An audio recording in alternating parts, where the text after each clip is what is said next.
With set 9 around the corner, I think now is a good time to look back at hero augments as soon they won't exist anymore. And the first thing that came to mind was which hero augments were the best and which were the worst. However, I don't mean which hero augments were the most or least meta as they were completely over or underpowered, but those hero augments that did or didn't achieve the intended goal behind their design. Bring interesting, unique and transformative ways to play different champions in different roles. I'm talking about the hero augments that players repeatedly gravitated towards because they were so fun and cool. But even though I've played this set quite a lot, I haven't had the opportunity to play each and every hero augment. So I figured I'd reach out to Reddit and ask for some of their thoughts as well. So in this video I'll share my thoughts about the best and worst hero augments, and I'll include some from the community as well. I know a lot of people hated hero augments at 2-1, but I think 1-cost hero augments was some of the best hero augments in the entire set. For instance, I think Stacks on Stacks is one of the best examples of what a hero augment should be. Rather than giving an instant power spike, this augment provides scaling and gradual power that you need to play around with comps or items, which means there's still plenty of room for skill expression. Nasus has a lot of comp options with Anima Squad and Mascot, but there's still restrictions and you should play around these traits for Nasus as he can suffer without them. So this means that the augment still isn't powerful enough to overcome some of the weaknesses of Nasus as a unit, which serves to provide great balance. Anyway, another good example is Renekton's carry augment Reign of Anger.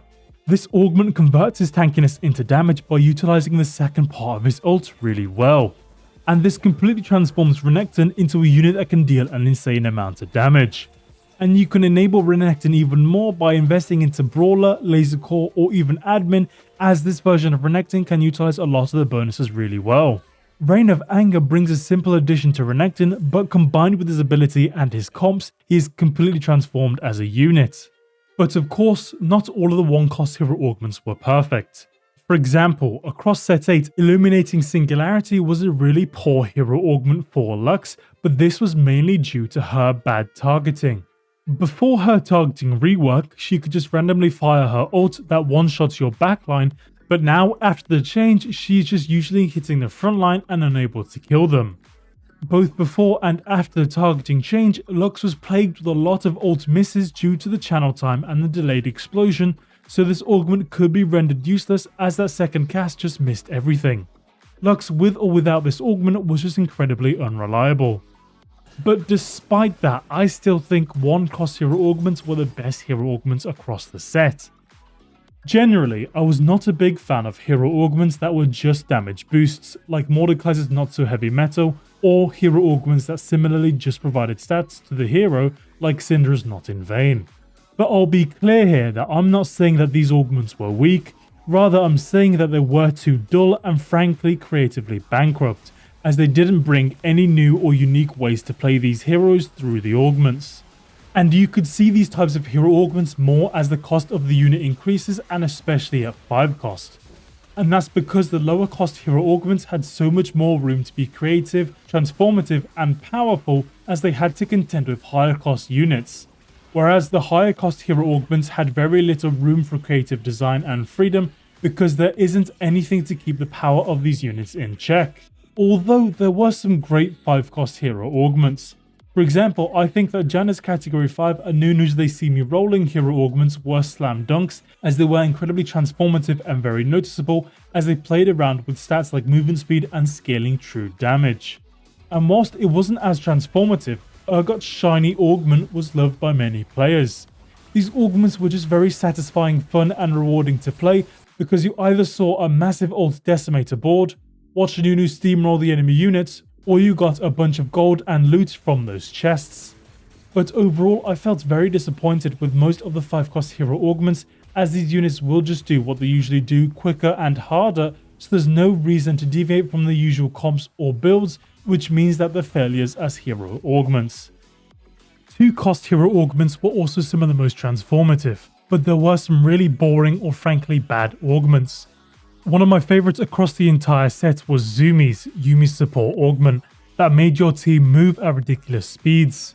This paired really well with Nunu, and it was hilarious watching him drift extremely quickly across the board.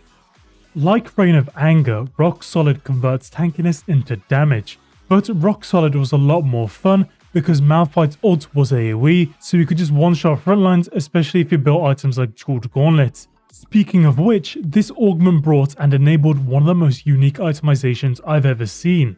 You could build items like Bramble Vest and Jeweled Gauntlet together with a lot of success.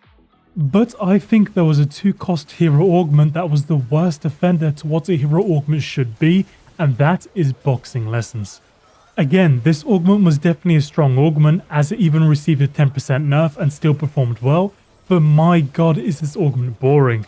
This augment is just a HP increase for your board, and it's a fixed increase that you can only capitalize on by investing into Brawler, which isn't a very exciting trait either. So even the possibilities with this augment are dull. Also, many of the 2-cost hero augments were reworked, like the carry augments for Annie, Fiora, Lee Sin and Yasuo, but even after these reworks, these augments were still problematic. Annie and Fiora's carry augments never really felt that appealing and never really found their place in this set. For Lee Sin, Flurry wasn't even worth considering, whereas Cleansing Safeguard was very dominant for numerous patches. But despite that, I still found the bonuses from the augment to be very bland and uninspired. On the other hand, Winds of the Wanderer may have been a little bit too transformative. Of course, it was amazing to see Yasuo's ult become so much more powerful, but playing against this augment was very frustrating because of his targeting AI that could delete your backline. This augment just gave too much power to a 2-cost unit.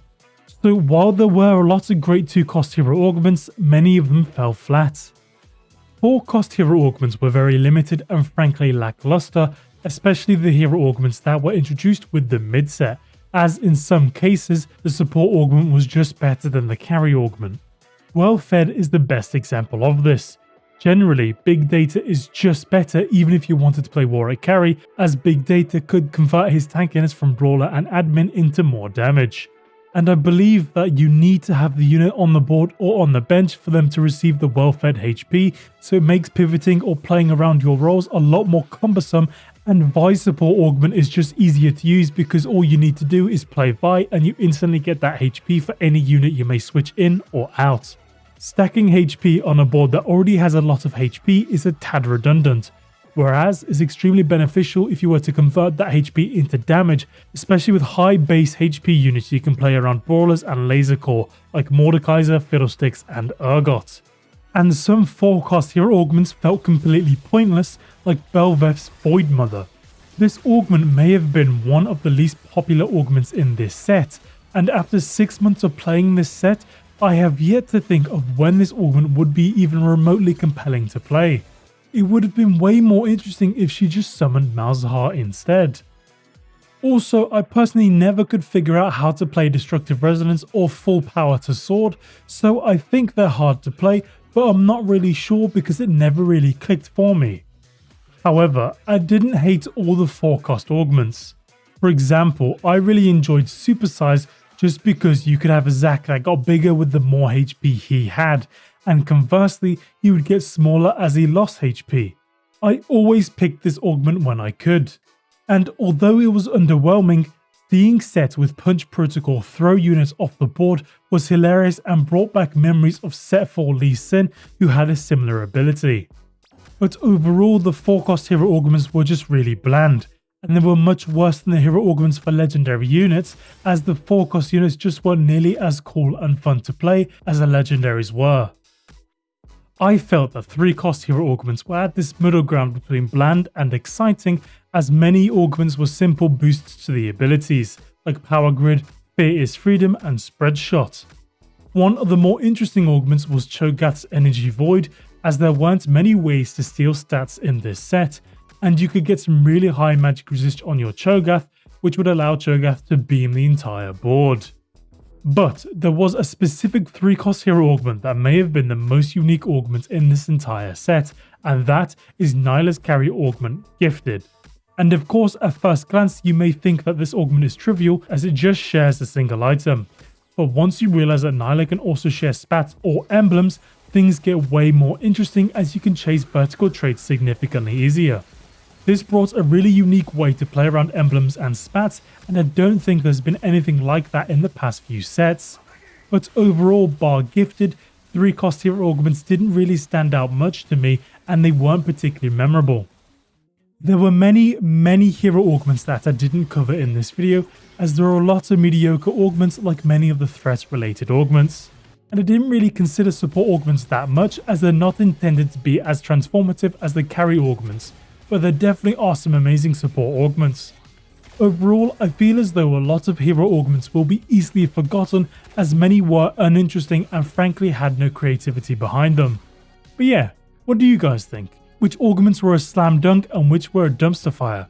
Which augments did you always click and which ones did you always avoid? And if I missed one of your favorites or one of your most hated, let me know in the comments and remember to subscribe. Anyway, check out these other videos if you want to see more from me. And as always, thank you for watching and I'll catch you in the next one.